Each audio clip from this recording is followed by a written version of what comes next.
In Europe, France and England are at peace, but in their North American colonies, tension is growing. The governor of New York urges the Iroquois to resist the French and their Indian allies. The king, my master, has forbidden me from providing you with arms and munitions to use against the French. But do not be alarmed by this. You will want for nothing that you may need. I will rather supply you at my own expense. Among the nations of the West, the Illinois, the Ottawa, the Fox, and others, New France has built a complex network of friendship and alliance. Their support is essential to the colony's trade and expansion. One of the most influential French ambassadors to the Indians is Nicolas Perrot. Perrot strives to keep New France's allies united. There is no nation that does not have some reason to go to war against the others. When they were looking for reasons to go to war against each other, did I not convince them that instead, they should support each other against the Iroquois, who are their common enemy? His most important task is to convince the Indians it is in their interest to support the French, not the English. When the English tried to lure them, I told them that they were about to enter into an alliance with traitors who had poisoned part of the nations that lived among them, and that after having intoxicated the men, they had kidnapped their women and children and sent them to faraway islands, from which they would never return.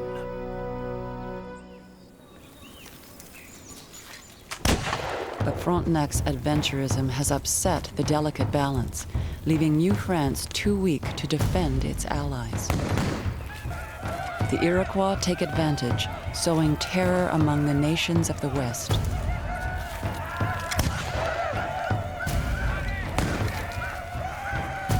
The intendant Jacques Duchesneau recognizes the danger. There can be no doubt that if the Iroquois are allowed to continue unchecked, they will subdue the Illinois, and in a short time they will make themselves the master of all the Ottawa nation and take the fur trade to the English. So it's a necessity to make them friends or to destroy them. For more than 20 years, New France's diplomacy has protected the colony from Indian attacks. But in May 1689, France and England declare war. In North America, the English of New York are first to hear the news and immediately tell their Iroquois allies. The Iroquois have been rivals of New France for much of the last 80 years. They consider the French system of alliances a potent threat to their security and their territory. In New France, no one knows that war has been declared. Most Canadians still live in unfortified villages, like La Chine, near Montreal.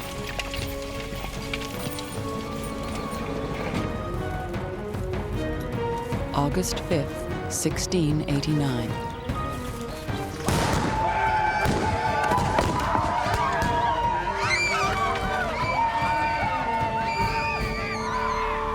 "1,500 Iroquois warriors attack La Chine. 24 settlers are killed, most of the houses destroyed, more than 70 people taken prisoner."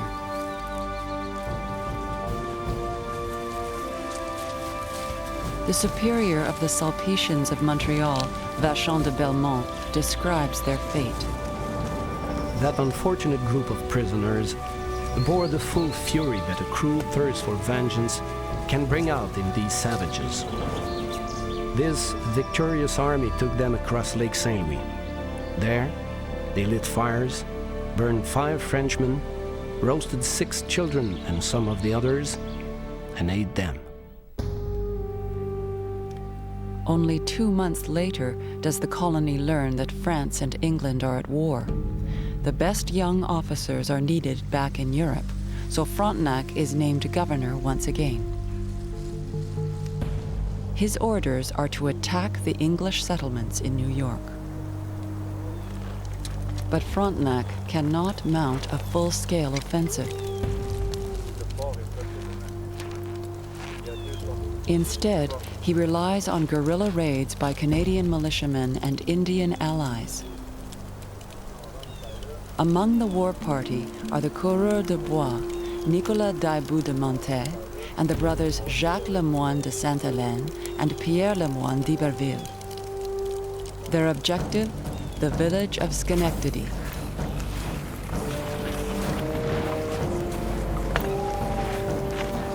A force of 200 in all, half French, half Indian.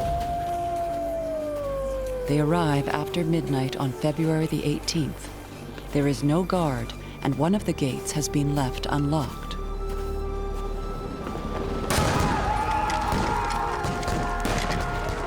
A company of 200 French and Indians fell upon said village and murdered 60 men, women, and children most barbarously.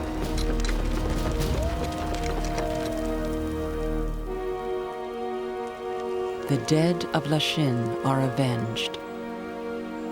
Now it is Peter Schuyler, the mayor of Albany, who laments the brutality of frontier warfare. The cruelties committed at said place no pen can write nor tongue express.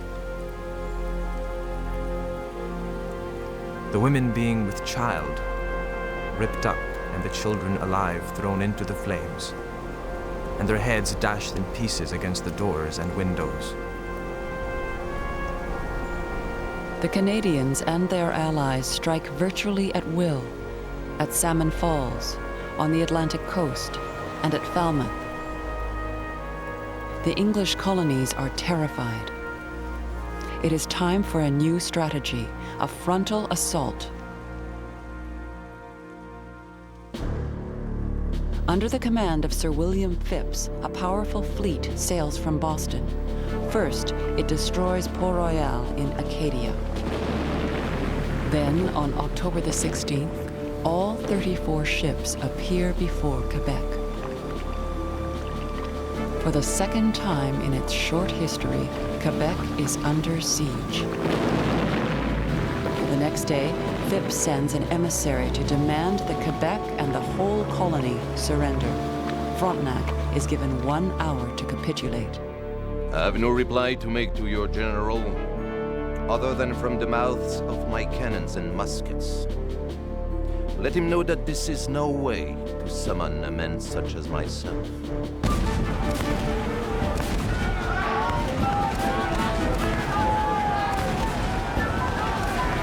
The English land 1,000 men at Beauport, but they are pushed back by the Canadian militia. After 3 days, the siege is over. Cold weather forces the fleet to leave before it is imprisoned in the ice. The war continues for 7 more years, but the English colonists will not attempt to invade Canada again. And the peace that follows will neutralize their greatest ally.